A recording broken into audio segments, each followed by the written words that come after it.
हाँ जी, अस्सलाम वालेकुम जी एवरीबॉडी। उम्मीद है कि आप लोग ठीक ठाक होंगे और खैरियत से होंगे। असल में जी हमने ये एक नया सिलसिला शुरू किया है जिसका, क्योंकि हम लोग पहले आप लोग देख रहे थे कि व्लॉगिंग कर रहे थे, लेकिन अब ज़रा हम इसको पॉडकास्ट की तरफ लेके पॉडकास्ट जाना की चाह तरफ रहे लेके हैं। जाए। तो मेरे साथ हैं जी इमरान सैयद। सैयद, और इमरान कैसे हैं आप? अल्हम्दुलिल्लाह। आप सुनाएं, आप ठीक अल्लाह का हैं? शुक्र, अल्लाह का शुक्र। अच्छा। तो तो मैंने बस कहा कि हम लोग अपने नज़रियों को आपके नज़रियों को सामने और रखें। जितना कोशिश करेंगे हम इसको रॉ और क्रिस्प रख सकें कि जो आपको, जो हम नेचुरली बात कर रहे हैं आपस में, वो आप तक जा रही हो। So it's all natural and pure. तो Waleed, what do you have to say? बिल्कुल व्हाट आर सही, वी टॉकिंग? बिल्कुल ठीक कह रहे हो इमरान आप, क्योंकि आपको पता है हमारी जो डिस्कशंस चल रही होती है, घर वाले थोड़े से हो जाते हैं कि हाँ। यार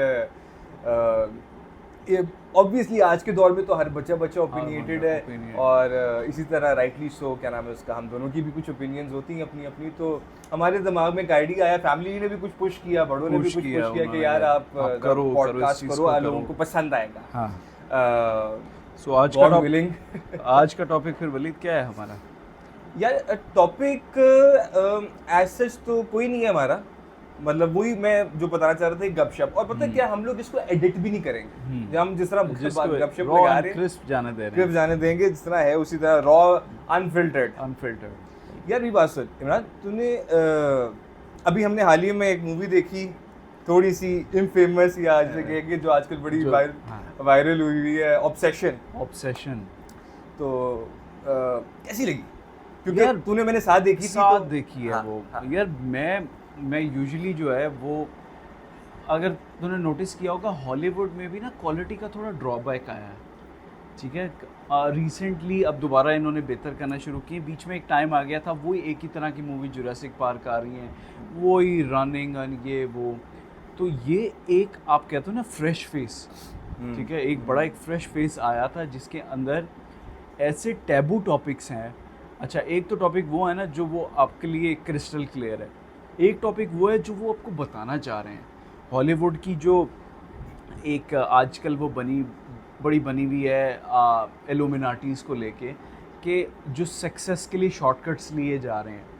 तो विदाउट ज़्यादा स्पॉयलर्स देते हुए आपको, आप ज़रूर देखें। ऑब्सेशन जो है ना, एक ऐसी मूवी आपका माइंडसेट बदल देगी। लेकिन लॉन्ग स्टोरी शॉर्ट, वो एक आप, मेरे नज़रिए में वो एक ब्लैक मैजिक के ऊपर है कि किस तरह लोग शॉर्टकट्स लेते हैं ब्लैक मैजिक के थ्रू, और रियल सक्सेस की तरफ वो नहीं भागना चाहते। वो कहते हैं यार सारे उसी तरीके से ब्लैक मैजिक के ऊपर।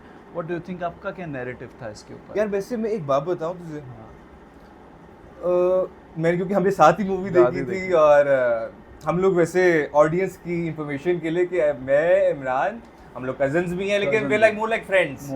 और हमारे चाचू जिनको हम थोड़ा सा शाउट आउट देना चाहेंगे, जिनकी डायरेक्शन के अंडर हम ये सब कुछ बना रहे हैं, सैयद इजलाल अहमद। तो हम तीनों एवरी फ्राइडे नाइट अपनी मसरूफियत को थोड़ा सा बैक एंड के ऊपर डाल के, फ्राइडे नाइट या सैटरडे नाइट को हम लोग इकट्ठे होते हैं, कोई ना कोई मूवी हम लोग कह रहे हैं। And we are very serious about movies, जिसे कहते हैं ना कि हम लोग जैसे कहते हैं कि स्ट्रांगली ओपिनियटेड तो हैं ही, लेकिन मूवीज और आर्ट को लेके बड़े हम लोग जिसे कहते हैं ना इमोशनल भी हैं।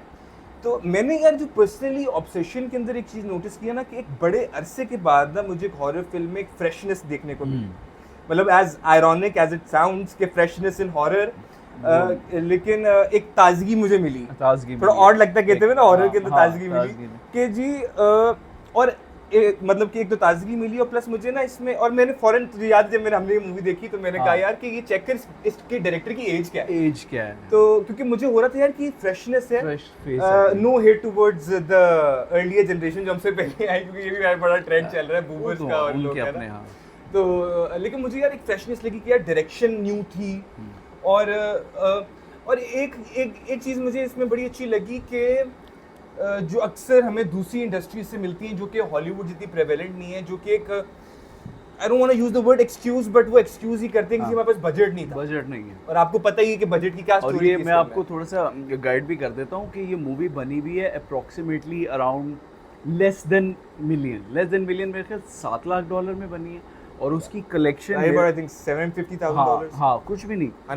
और मैं इसकी अभी कन्वर्जन भी करके आपको बताता हूँ। और इसने कलेक्शन की है मोर देन 400 मिलियन, सिर्फ आपको पता लगता है कि उनकी तो दिन वो बदल गया है। अगर आप कन्वर्ट करते हो ना इसको PKR में, तो it turns out to be मेरे ख्याल 23 करोड़ 24 मुझे करोड़ लगता है 20+ करोड़ बन जाता है। 23-24 करोड़। Yeah. मुझे आप ये बता दो कि इवन इस करंट लॉट में भी जो पाकिस्तानी मूवीज़ बना रहे हैं, इनके करंट लॉट में भी इस तरह की मूवी कोई ये लोग 23-24 करोड़ में बना सकते हैं? हमारे एक्टर आ जाते हैं जो बड़े एक्टर्स हैं, ठीक है, वो कहते हैं जी हमने 10 करोड़ से ऊपर नहीं लेना, I don't want to name them, लेकिन फिर भी आप तो ये जो एक बाउंड्री इन्होंने बनाई हुई है ना कि यार पैसे से आर्ट होता है, नहीं, आर्ट से आर्ट होता है। अगर आप में है तो आप में है, ठीक है। Very well said, very well said. उसमें फाइनेंस का कोई इतना ताल्लुक है नहीं, तो ये बड़े लेम एक्सक्यूजेज हैं। आप आर्ट बना सकते हो और इतने टॉपिक्स टू कवर हैं। अगर मेरा ये बात किसी को जाती है इंडस्ट्री को, पाकिस्तानी इंडस्ट्री को, मैं कहना चाहता हूँ यूथ है जो आपको इस तरह के टॉपिक्स पे बनाते देखना चाहती है।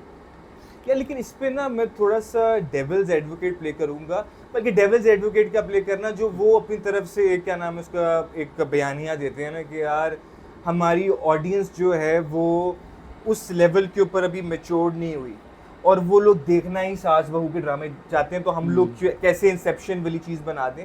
लेकिन मुझे लगता है कि मैं इस चीज़ से डिसएग्री करता हूँ कि यार देखो, मुझे लगता है पर्सनली, ये मेरा एक ओपिनियन है, काफ़ी लोगों का भी ओपिनियन है वैसे, कि हर आर्ट की ना एक डिमांड होती है।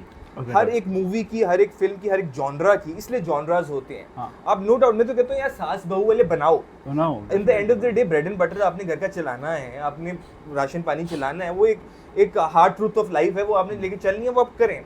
लेकिन उसके साथ साथ आप कुछ ऐसा भी सिनेमा में लेके आए, जैसे मुझे लगता है कि, और कहीं ना कहीं कोशिश हुई भी है, जैसे कि अभी मैं बड़ा खुश हुआ था मौला जट देख के कि वो एक फ्रेशनेस लेके आए। और देन अगेन फिर हमें आप लिमिट में रह के, एक स्टोरी की लिमिट में रह के भी आप उसको या तो एक्सीड कर सकते हो, अपने विजुअल से एक्सीड कर सकते हो, या तो अपनी एक्टिंग से कर सकते हो। वन वे और दी अदर, अगर आप में टैलेंट है तो आप कर सकते हो। कभी ऐसा होता है, आप इंडिया की एग्जांपल ले लो, आदि पुरुष जो उन्होंने बनाई थी, कभी कभार आप बजट को भी बिगाड़ सकते हो if you don't have it, ठीक है। तो बिलाल लशारी को यहाँ पे क्रेडिट जाता है जहाँ पे कि उसने चाहे जो मर्जी बजट लगाया, he was able to create content out of it. ऐसा नहीं है कि उसने कोई गार्बेज बनाई हो, काफ़ी मूवीज़ ऐसी हैं जिसमें पैसा लगा है और वो गार्बेज हैं। तो ये एक जो नैरेटिव आ जाता है ना कि हमारे मैं चलो कहता हूँ यार मूवीज़ आप छोड़ दो, अगर आपने सपोजिटली मूवीज़ आपने नहीं बनानी, आपके जो ड्रामाज हैं वो इतने फेमस हैं, आप उन ड्रामास के अंदर कुछ डिफरेंट टॉपिक्स ले आओ, समथिंग न्यू, ठीक है, क्योंकि लोगों ने 8 बजे वो देखने हैं, ठीक है। बाय द टाइम वो घर में फ्रेश होंगे, खाना खा रहे होंगे। इवन मुझे अब लड़के भी ड्रामे, मैं भी ड्रामे देखता हूँ काफ़ी ऐसे पाकिस्तानी जो अच्छे टॉपिक्स पे बने हैं। मैंने कौन सा ड्रामा आपको हाल ही में पसंद आया? यार मुझे वो बिलाल अब्बास का ड्रामा अच्छा लगा था, मतलब एक, क्या नाम था उसका? मेरी ज़िंदगी है तू जो था। अच्छा, वो बहुत अच्छा ड्रामा था। मतलब उसकी क्या स्टोरी लाइन थी? उसकी स्टोरी लाइन ये थी कि वो एक टॉक्सिक होता है, टॉक्सिक लड़का स्टार्ट में होता है, फिर जो है वो आहिस्ता आहिस्ता फिर वो लड़की के लिए बदलता है, और मतलब उसके मुझे याद आ गया, विजुअल वाइज और ये वाइज, और अपने ड्रामों से रोना धोना कम करें। रियल लाइफ में आपका क्या होता है, आपको कोई प्रॉब्लम होती है, you deal with it and you move on, ठीक है। आप लोगों को ये मत सिखाओ कि रोना स्टार्ट कर दो, आप उनको सिखाओ how to deal with it. 2 minute का दिखाओ रोना एंड मूव ऑन, उसके बाद दिखाओ कि यार लाइफ मुश्किल है, गेट ओवर विद इट। बिल्कुल सही। नहीं, मुझे लगता है बड़ा अच्छा कंक्लूड किया तुमने कि यार बेशक आपके पास बजट के मसले हों भी, लेकिन आप आर्ट को सबसे ऊपर रखें। आर्ट को सबसे ऊपर, अगर ना आप अपनी आर्ट को कॉम्प्रोमाइज़ करें बजट के पीछे, और ना बजट के पीछे आप क्या नाम है उसका आर्ट को कॉम्प्रोमाइज, मतलब थोड़ा सा पैराडॉक्सिकल स्टेटमेंट है, लेकिन कि we need something new, we need something fresh. हम लोग और मोस्ट जो जनरेशन है, स्पेशली जो जेन जी है, वो थोड़ी सी तंग आ गई है इसी एक रेपिटेटिव साइकिल को ना, स्टीरियोटिपिकल रेपिटेटिव साइकिल। जिस ड्रामे की आपने जिक्र किया, ये बड़ा कंट्रोवर्शियल रहा था। हाँ। कि एक टॉक्सिक बिहेवियर उसमें लगता है एक लड़के का, जी, कि वो हासिल करना, और अफसोस से कहना पड़ता है कि इन्हीं ड्रामों से इन्फ्लुएंस होके लड़के जो हैं, जो यूथ है, वो गलत तरफ को चल पड़ती है, क्योंकि ऑब्वियसली वो एक नाइव माइंड है, फ्रेश माइंड है, तो वो देखते हैं यार ये लड़का ये कर रहा है, ये इस जोन के अंदर, मतलब उसको ऑब्वियसली आइडलाइज तो करते हैं। तो ये सब चीज़ें तो है। मुझे लगता है कि मैसेज ये है कि यार आप नंबर 1 क्योंकि आप आर्ट बना रहे हैं तो आप आर्ट को कॉम्प्रोमाइज ना करें और आप अपने साथ ट्रू रहें, अपनी आर्ट के साथ ट्रू रहें और कोशिश करें कि समथिंग न्यू प्ले अराउंड करें, प्ले अराउंड करना सीखें डिफरेंट जॉनराज में। अगर आपके एक ये बड़ा ना पाकिस्तानी अवाम का एक वो है, वो ट्रेन के पीछे वो कहते हैं ना हरी बत्ती के पीछे भागना, कोई चीज़ हिट हो गई है उसके रेप्लिकाज बनेंगे, वैसे करेक्टर्स बनेंगे। अब वो बिलाल अब्बास ने प्ले कर दी है, उसको देखते हुए 2-3 मैंने और ड्रामे देखे हैं जो उसकी कॉपी में वैसा करेक्टर दिखाया है जी, वो टॉक्सिक बना हुआ है। आपने उसको समझा नहीं कि वो खाली टॉक्सिक नहीं बना हुआ, उसकी टॉक्सिक होने के पीछे उसके माँ बाप की वजह थी कि वो उसका बचपन बुरा था, ठीक है। तो उस स्टोरी के पीछे उन्होंने एक पूरा बॉर्डर लाइन दिखाया था कि अगर वो ऐसा है। मुझे इसमें लगता है कि थोड़ा सा ये आपका पॉइंट बड़ा अच्छा है कि उन्होंने उसका पास नहीं देखा, लेकिन मसला यहाँ पे आ जाता है कि वही दिन अगेन जो ये लोग बात कर रहे होते हैं कि आपकी ऑडियंस कितनी मैच्योर है इंसेप्शन टाइप फिल्म्स के लिए और उसको पाकिस्तानी राइटर। इसी तरह वो जो हमारे जो 18-19 साल का जो लड़का है ना, वो रेयरली ये देखेगा कि जी क्या नाम है उसका, उसके और वैसे भी ये टिकटॉक का दौर है ना, उसमें वो क्लिप्स आने, बिलाल अब्बास का क्लिप आना है या XYZ किसी भी एक्टर का क्लिप आना है कि उसने लड़की का हाथ पकड़ा हुआ है और वो फोर्सफुली उसको कुछ उसको अपनी ओपिनियन के अंदर मैश करना चाह रहे हैं या उसके ऊपर कोई चीज़ दबाव के थ्रू, प्रेशर के थ्रू लेके आना चाह रहे हैं। और क्योंकि ये है भी, अब हम सब लोग सिर्फ जेनजी नहीं, मुझे लगता है अब इवन हमारे बड़े भी आज जिनको लॉन्ग फॉर्मेट देखने की आदत थी, अब वो भी टिकटॉक रील्स के ऊपर आ गए हुए हैं और इसके ऊपर इंस्टा रील्स पे आ चुके हैं। तो माइंड जो है वो बस वो थोड़ी देर का जो उसने देखा है सारा सीन ना इंस्टाग्राम रील के ऊपर और टिकटॉक रील के ऊपर या टिकटॉक के ऊपर, तो वो उसी को ग्रास्प कर लेता है और उसी को वो ना हीरोआइज करने लग जाता है। I don't think this is the right word, मतलब उसको वो उस इंस्पिरेशन लेने लग जाता है। तो वो उस नुएंस में आके सोचना, वो देन अगेन फिर आपकी जनरल पॉपुलेशन कितनी एजुकेटेड है और वो क्या वो उस नज़रिए से देख पाएगी कि नहीं देख पाएगी, ये भी एक चीज़ होती है जो मैं प्ले में आती है। मैं एक चीज़ that's my opinion, you can differ obviously. मुझे ऐसा लगता है कि काफ़ी लोग ऐसी बात करते हैं, मुझे ऐसा लगता है कि इंटरटेनमेंट का पर्पज़ लोगों को एजुकेट करना नहीं है। इंटरटेनमेंट का पर्पज़ है इंटरटेनमेंट। अगर आप देखो फॉर एग्जांपल आप यूट्यूब पे जाते हो, ठीक है, एक बंदा है जिसने डक्की भाई को देखना है, ठीक है, एक बंदा है जिन्होंने ईऑन को देखना है, ठीक है। तो ईऑन को देखने वाले लोग डक्की भाई की तरफ नहीं जाएंगे, डक्की भाई की देखने वाले लोग ईऑन की तरफ नहीं आएंगे, ठीक है। तो इंटरटेनमेंट इंडस्ट्री भी ऐसी ही है, आपको जॉनरा से प्ले अराउंड करना है, जो उससे कनेक्ट हो जाता है, ठीक है, वो उससे कनेक्ट हो जाता है। फिर उसके अंदर रिस्ट्रिक्शंस, जब आप आर्ट में रिस्ट्रिक्शंस लगाते हो ना, तो वो बड़ी फिर आप क्लोज करते करते करते यार ये चीज़ ठीक नहीं है, ये चीज़ ठीक नहीं है, पीछे करने को कुछ भी नहीं रह जाता। जिस तरह आप कॉमेडी के साथ आप देख लो, कॉमेडी के साथ क्या हुआ है। सॉरी कटिंग यू ऑफ, इस पे थोड़ा सा मेरा डिफरेंट टेक है कि इंटरटेनमेंट जो आपका था कि जो लोग इंटरटेनमेंट देखना चाहते हैं, लोग इन्फ्लुएंस नहीं होना चाहते या लोग कुछ सबक नहीं लेना चाहते, ये बात दैट इज़ ट्रू। लेकिन मुझे ऐसा लगता है कि as a person who is influential, इसलिए भी उनको इन्फ्लुएंसर कहते हैं, कि आपके पास एक रिस्पॉन्सिबिलिटी होती है कि एज अ पर्सन जिसके पास इतना बड़ा इन्फ्लुएंस है और वो बच्चों को स्पेशली यूथ जिसको देख रही है ज़्यादातर ना, ऑल द डक्कीज एंड ऑल द शावी जाफरीज एंड एवरीबडी, या इवन आर्टिस्ट भी जितने भी ये लोग हैं जिनको यूथ फॉलो कर रही है जिनको, तो मुझे लगता है ये मेरा पर्सनल ओपिनियन है, इससे लोग डिफर भी कर सकते हैं, we can agree to disagree, मतलब that should be the case. मतलब ये एक पॉडकास्ट हम लोग की तो अक्सर बहस हो रही होती है, बहस नहीं, आई वुड लाइक टू से कि एक बड़ी एक अच्छी एक डिबेट हो रही होती है जिससे हम दोनों को एक दूसरे के ओपिनियंस पर चलते हैं और जिससे हम लोगों का नजरिया ब्रॉडन अप होता है। एक टॉलरेंस का भी मसला है ना, हमारे अफसोस से कहना पड़ता है पाकिस्तान, एक टॉलरेंस का भी इशू है कि आप दूसरे की ओपिनियन की रिस्पेक्ट नहीं कर सकते और लोगों को इट्स वेरी मतलब कि डिसहार्डनिंग टू से, और मतलब बड़ा थोड़ा सा अजीब लगता है कि लोगों को ओपिनियंस और फैक्ट्स में फ़र्क भी नहीं पड़ता।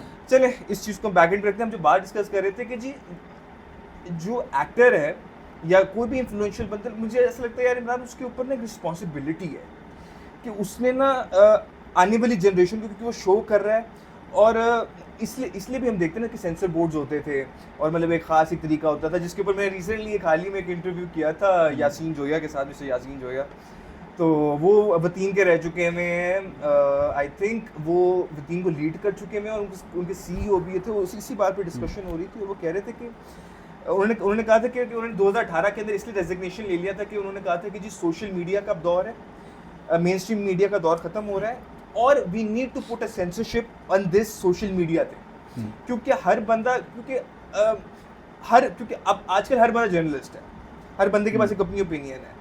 तो वो जो यंग यूथ है, जो नाइव यूथ है, वो देखती है और फिर वो उनसे सीखती है, वो उनसे इन्फ्लुएंस होती है। तो मतलब टू कट इट शॉर्ट के जी एक रिस्पॉन्सिबिलिटी तो है यार, वो बात ठीक है, लेकिन अगर आप थोड़ा सा रिकॉल करते हो तो पाकिस्तान में एक कल्चर होता था स्टेज ड्रामों का, ठीक है, स्टेज ड्रामों का कल्चर होता था। वहाँ पे कुछ लोग जाते थे, कुछ लोग नहीं जाते थे। तो मेरे ख्याल से ये होता है कि लाइफ भी ना बड़ी मीडिया की तरह है, आप जाते हो एंड यू चूज़ कि विच पाथ आप जाना चाहते हो। फॉर एग्जांपल मैं जो वीडियोस देखता हूँ, ठीक है, मैं झूठ नहीं बोलूँगा, लोग बहुत कहते हैं कि जी फीड पे ऐसा आता है, फीड पे वैसा। फीड पे वो आता है आपके जो आप देखते हो, जिसको आप खोलते हो। मैं अगर यूट्यूब खोल लेता हूँ, मेरी फीड के ऊपर व्लॉगर्स नहीं आते, मेरी फीड के ऊपर क्या आता है, मेरी फीड के ऊपर वो चीज़ें आती हैं जो मैं देखता हूँ, ठीक है। तो मेरे ख्याल से आपसे किसी चीज़ को भी बैन करना या उन पे रिस्पॉन्सिबिलिटी लगाना कि यार you are here to educate, this is too much. मेरे ख्याल से लोगों को खुद डिसाइड करने देना चाहिए कि वो किस पैथ की तरफ जाना चाहते हैं। ज़िंदगी में भी ऐसा ही है ना कि कुछ लोग अच्छे काम करते हैं, कुछ लोग बुरे काम करते हैं। आप बुरे वालों को नहीं रोक सकते, उनके सर्कमस्टांसेस डिफरेंट है। इसी तरह एंटरटेनमेंट इंडस्ट्री भी है कि आप यॉन्डर्स के साथ प्ले अराउंड करो and let audience choose which is right for them. इससे क्या होगा कि आपका ब्रॉडन होता जाएगा। कॉमेडी में आप देख लो, कॉमेडी में मैं मानता हूँ कि कॉमेडी काफ़ी बुरी भी हद तक चली गई थी, लेकिन अब इतनी ज़्यादा कॉमेडी को वो हो गया है कि आपने ये नहीं करना, आपने वो नहीं करना, आपने वो नहीं करना, आपने इसका मजाक नहीं उड़ाना, इसका नहीं उड़ाना, पीछे कुछ भी नहीं रह गया। अगर आप अब मैं कॉमेडी देखता हूँ, मैं स्टैंड अप कॉमेडी देखता हूँ, मुझे नहीं हंसी आती।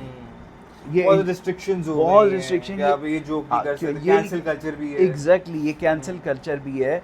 तो ये चीज़ मुझे लगता है, ये चीज़ पहले ये सोशल मीडिया ने ख़राब कर दी है।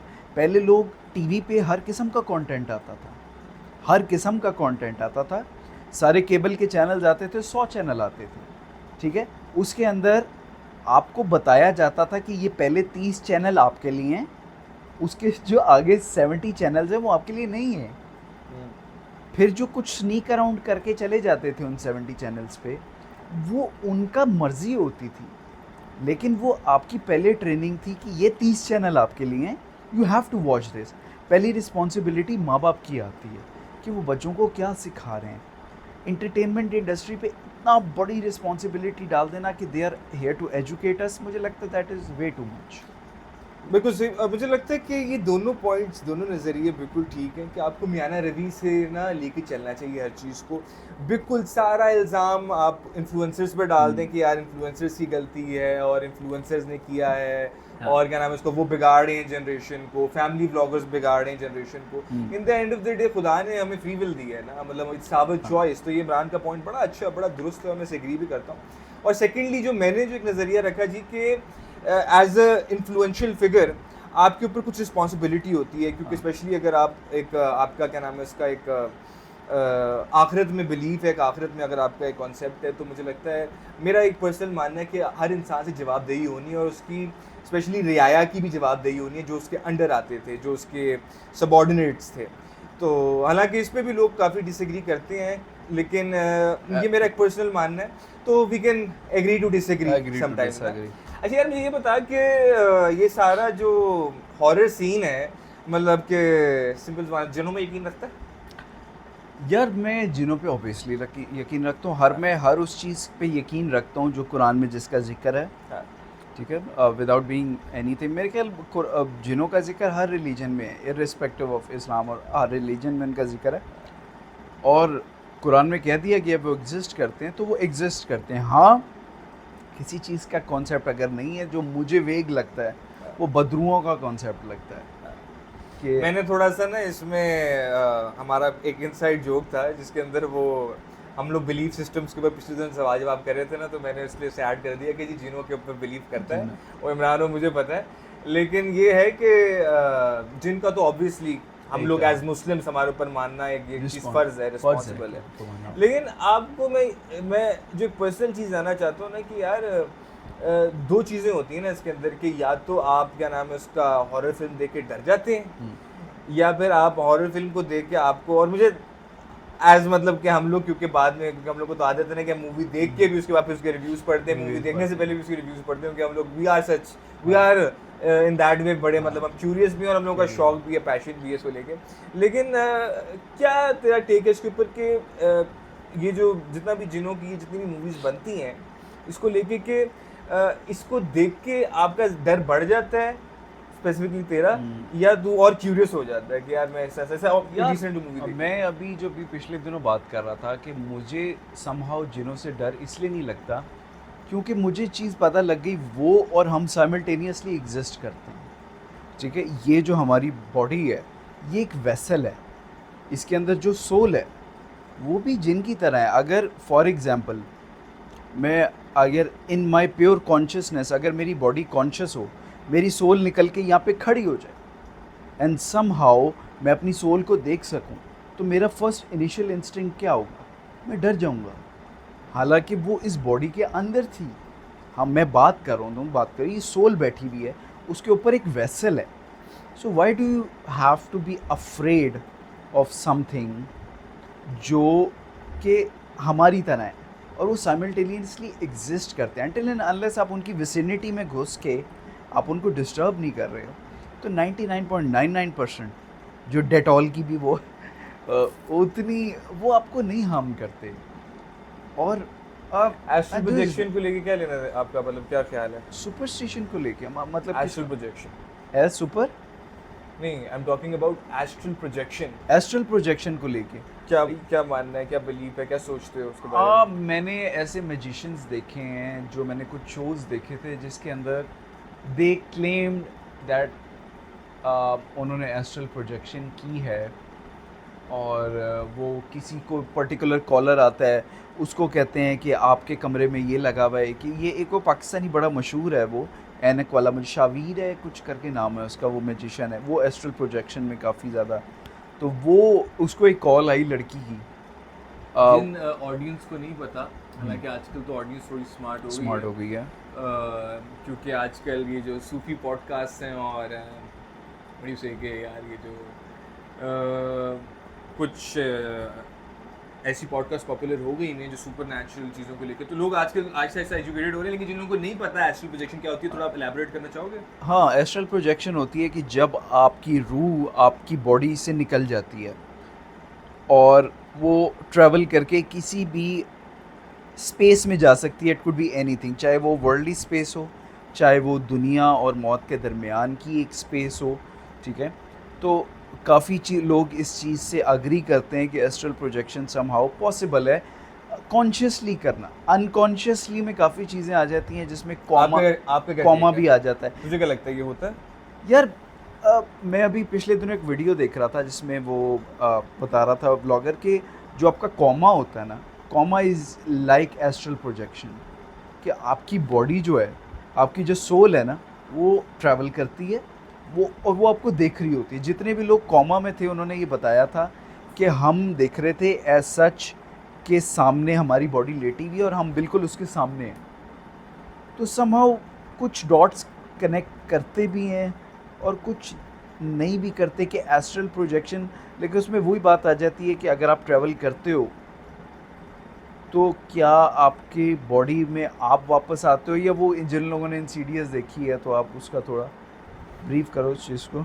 यार मुझे जो पर्सनली लगता है ना, तुझे पता है कि हमारे फेवरेट टॉपिक्स में से एक टॉपिक है, तो मेरा जो मानना है यार एस्ट्रल प्रोजेक्शन को लेके, वो मेरा ये मानना है कि इस्लाम में जिस तरह हमें बताया जाता है कि जब आप सोते हो तो अल्लाह ताला कुरान में भी ये चीज़ कहते हैं, if I am not wrong, correct me if I am wrong in the comments, लेकिन आई एम प्रीटी श्योर कि कुरान में मेंशन्ड है कि जब आप अल्लाह ताला आपको हर रोज़ आपकी रूह को कब्ज़ कर लेते हैं, ठीक है, और आपकी बॉडी से आपकी रूह जो होती है वो निकाल ली जाती है, जिसे हम लोग इस्लाम में छोटी मौत भी कहते हैं, मौत सुगरा कहते हैं। छोटी मौत सुगरा उसका जो टर्मिनोलॉजी है वो गोज लाइक दिस, जैसे आपकी रूह जो है वो निकाल ली जाती है और फिर अल्लाह ताला के ऊपर होता है कि उन्होंने क्या आपको दोबारा ज़िंदगी देनी है कि नहीं देनी, तो वो रूह आपको वापस दे दी जाती है। तो ये चीज़ एज मुस्लिम्स हम लोग तो मानते हैं कि जी रूह हमारी ट्रैवल तो कर रही है, बॉडी से निकल रही है,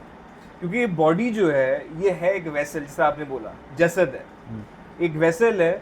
और लाइक एवटार में इसको एवटार की movie, sorry to cut off, मैं एक और चीज़ भी इसमें ऐड करना चाहता हूँ कि ये चीज़ एक इस्लामिकली ये भी पॉइंट वो हो सकता है कि जो मिराज का वाक़या था उसके अंदर क्या हजूर की बॉडी ने भी इन इटसेल्फ ट्रैवल किया था या उनकी सोल ने, क्योंकि आपको अगर मैं थोड़ा बता सकूं, क्योंकि वो एक पूरा टाइम ट्रैवल इवेंट है।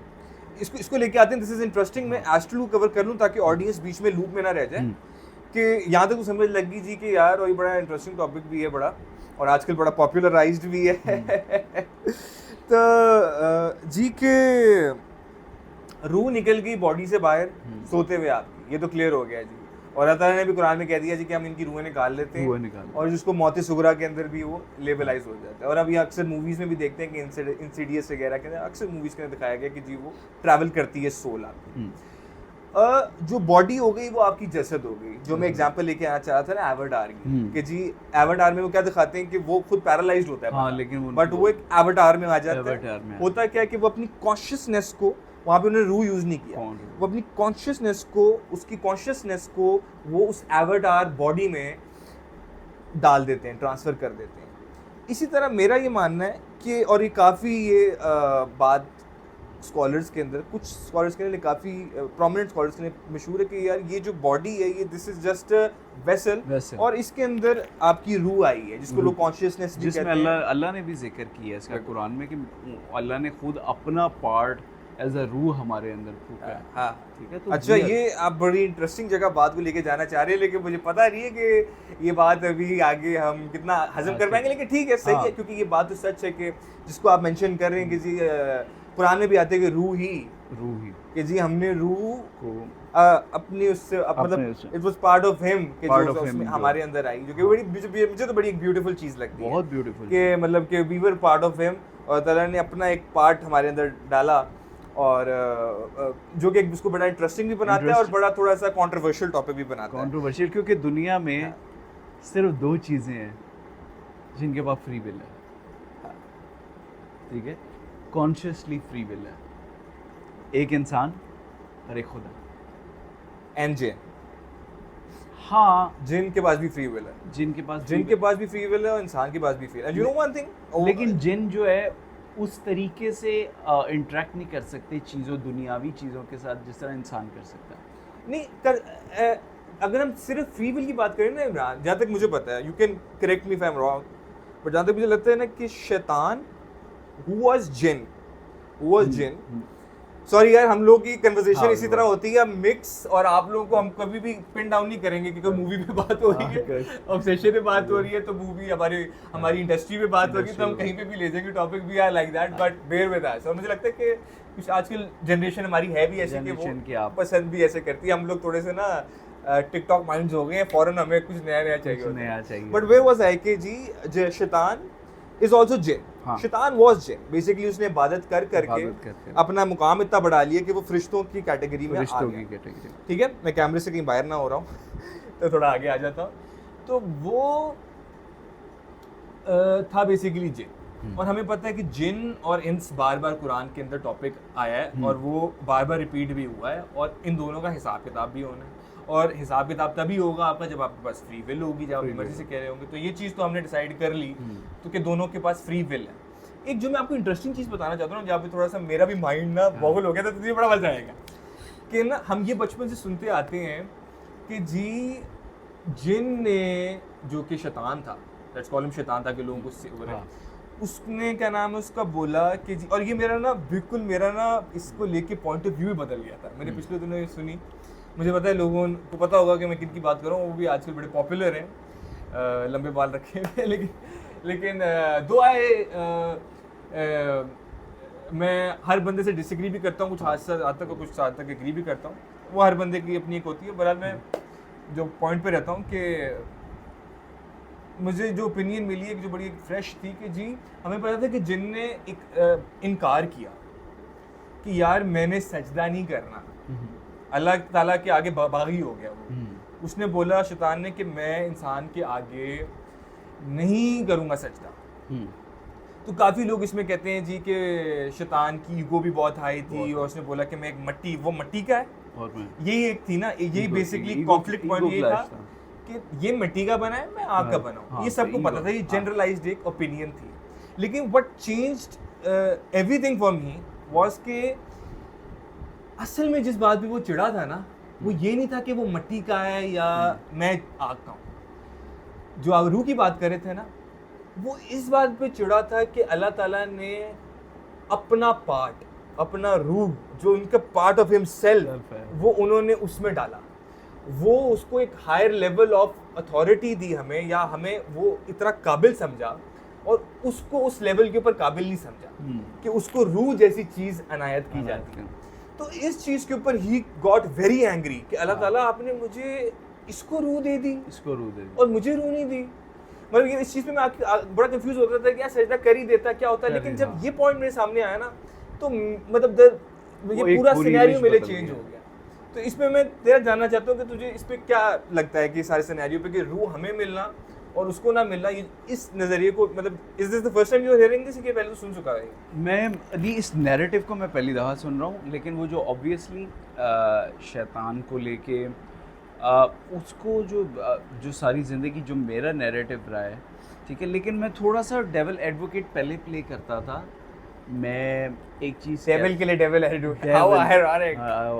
डेविल के लिए डेविल होता था, लेकिन वो खैर कन्वर्सेशन डिफरेंट चली जाएगी कि आप ले जाएं डिफरेंट, क्योंकि हम डिफरेंट ही जा रहे हैं। उसमें ये था कि अमीन कि उसने इतनी इबादत की थी, ठीक है, उसने इतनी इबादत की थी, अल्लाह सब देख चुका था कि उसके साथ क्या होना है, ये ऑल द वे ये जर्नी देख चुका था।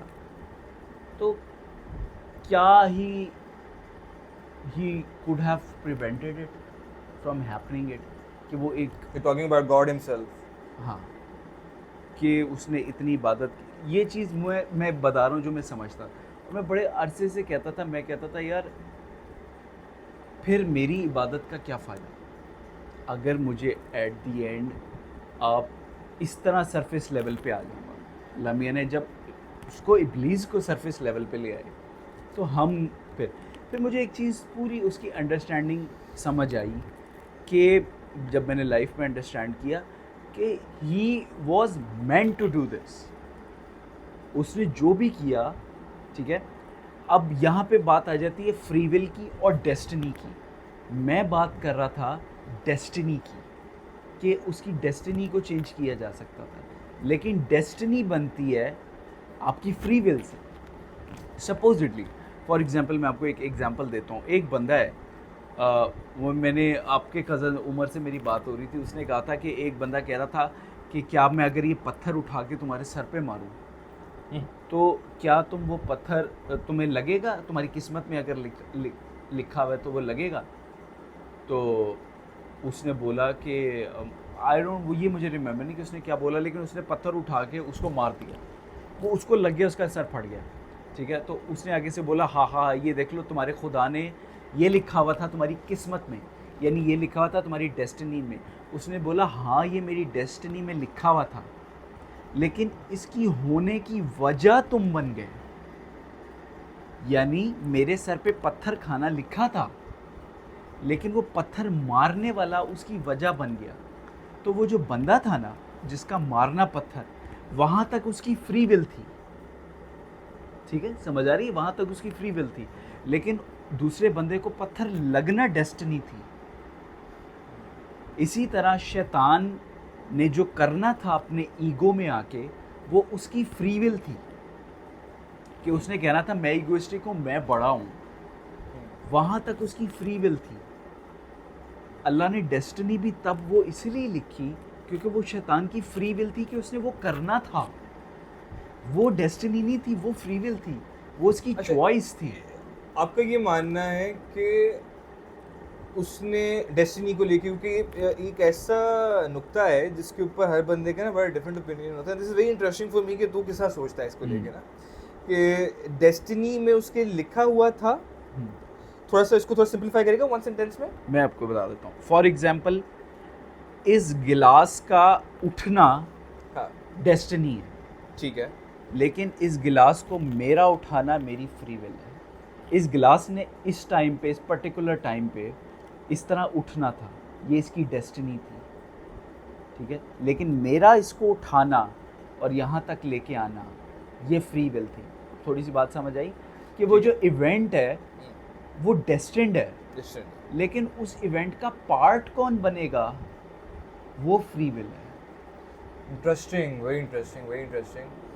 अच्छा, इस पे मेरा जो नज़रिया है ना, जिस तरह मैं सोचता हूँ इसको, कि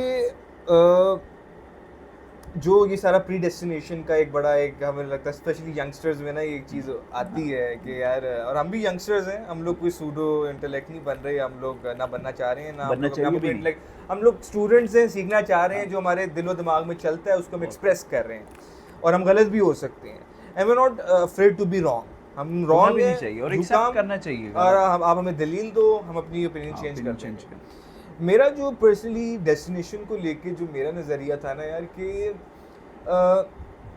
जो हाल ही में मैंने थोड़ा सा अपना ये चेंज किया प्री डेस्टिनेशन को लेके, वे काफ़ी लोग कहते हैं, ये सवाल भी अक्सर उठाया, इवन सहाबी ने भी, जहाँ तो बड़े बड़े जलीलो कदर सहाबी तो उन्होंने भी उठाए थे यार, कि अगर ऑलरेडी प्री डेस्टिन्ड चीज़ें हैं तो फिर हमारा क्या इसमें रोल प्ले है. Exactly. सवाल पे क्या हम लोगों का, फिर अगर हर चीज़ ऑलरेडी लिखी हुई है तो फिर हम लोग क्या कर रहे हैं इसमें. मेरा जो पर्सनल टेक था इसको, जिस तरह मैं इसको व्यू करता हूँ, मुझे ऐसा लगता है कि अल्लाह ताला ने इंसान को दी फ्री विल,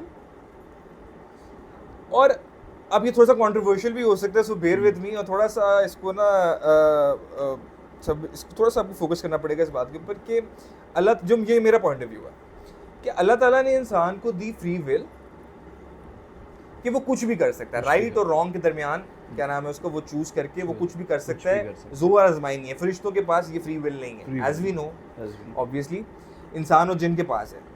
तो मुझे पर्सनली लगता है कि इंसान को दी गई फ्री विल, एंड अल्लाह ताला, बीइंग अल्लाह ताला ऑब्वियसली नोज एवरीथिंग, अल्लाह ताला ने उस इंसान को अपनी पूरी जिंदगी करते हुए देख लिया already. Exactly, this is my point of view.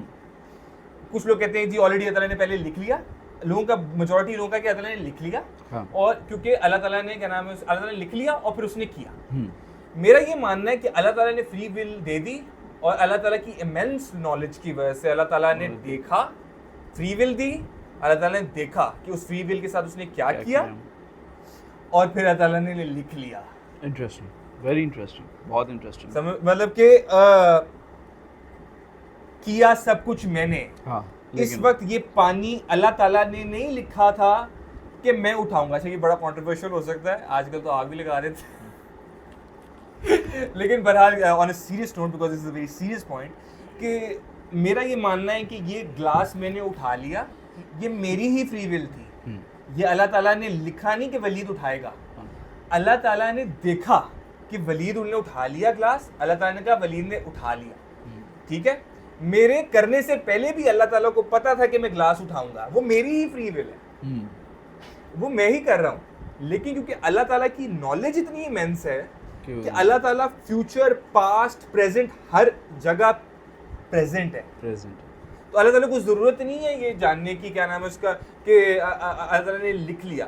फिर तो मतलब मेरे हिसाब से पर्सनली टेस्ट का मकसद ही खत्म हो गया ना, कि अगर एक चीज़ ऑलरेडी लिख दी गई और मैं वो परफॉर्म कर रहा हूँ, मैंने परफॉर्म किया अल्लाह ताला को already, because he is all mighty, the one who is present everywhere, in all realms, everywhere. उसने देख लिया अपनी इमेंस नॉलेज में, और उसने वो देखा कि वलीद ये उठाएगा, वलीद ने उठा लिया.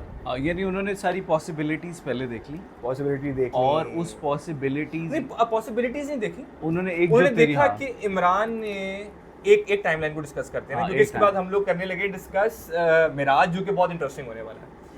तो अल्लाह ताला ने देख लिया कि इमरान ने ये सब कुछ कर लिया, इमरान बना, इमरान को फ्री विल दी, इमरान की मर्जी, इमरान जो मर्जी करे, इमरान ने जो मर्जी किया, अल्लाह ताला ने वो जो मर्जी होते हुए देख लिया, अल्लाह ताला ने वो लिख लिया कि अब ये लोहे महफूज में बंद हो गया है, क्योंकि इमरान ने वो कर लिया और अल्लाह ताला ने अपनी इमन एस्ट्रोलॉजी में पहले ही लिख लिया।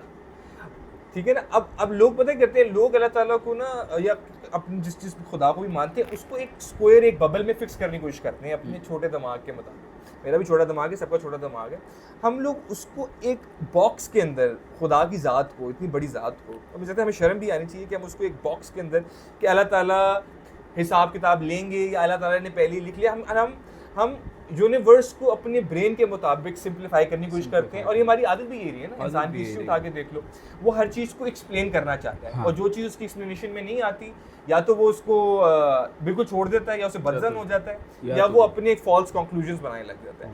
And may be not may be, definitely इसके बहुत ज़्यादा चांसेस है कि मैं गलत हूँ, but that is my opinion. Opinion आपके इंटरेस्टिंग इसको अगर हम आगे लेके चलें, मिराज, मुझे ऐसा लगता है कि मिराज जो है ना deserve itself a full episode. या मुझे लगता है कि काफ़ी टू मच टू एब्जॉर्ब हो गया ऑडियंस के लिए। मे बी हाँ, तो इसको हम कंक्लूड करते हैं, और सेशन 2 में I would like to talk everything about Mirage. क्योंकि मिराज इन इटसेल्फ मुझे ऐसा लगता है is all about time travel, astral projection, travelling from speed of light, everything. तो इस चीज़ को हम आज कंक्लूड करते हैं। और इसको मैं एक और चीज़ कहना चाहता हूँ कि मैं ऑडियंस से भी चाहता हूँ कि क्या उनको ये कन्वर्सेशन पसंद आ रही है, क्या उनको मज़ा आ रहा है, क्योंकि हम लोग इसी तरह रैंडम टॉपिक्स के ऊपर डिस्कस करेंगे। बिलीव मी कि हम लोग क्या नाम है उसके, इस कन्वर्सेशन को 4 घंटे भी कैरी कर सकते हैं, लेकिन अपनी मसरूफियत की वजह से हम थोड़ा सा इसको ताकि आप लोग भी एब्जॉर्ब कर सकें ना चीज़ों को। ये ना हो कि एक बम्बार्ड हो जाए, आप नॉलेज से बंदा गया यार, इधर से निकल गया। एग्जैक्टली। और एपिसोड 2 में we would like to talk about Mirage. Definitely. और आप लोग भी हमें कमेंट सेक्शन में बताएं कि आप लोगों को क्या चाहिए, किस तरह क्या आप लोगों को ये पसंद आ रहा है, ये नेचुरल वाइब पसंद आ रही है, या आप लोग कुछ और चाहते हैं, आप लोगों के क्या सवाल हैं। और इवन आप ये भी बताइए कि हम फ्यूचर के अंदर गेस्ट भी लाएंगे। इंशाल्लाह। सिर्फ हम लोग अपनी, जैसे कहते हैं, कंपनी से ना दूसरों को भी बेजार करेंगे जिस तरह आप लोगों को बेजार किया है। आई होप कि ना किया हो। तो बहुत शुक्रिया आपका। इंशाल्लाह फिर आपको नेक्स्ट एपिसोड में मुलाकात होती है। Stay tuned. अल्लाह हाफिज़। अल्लाह हाफिज़ जी।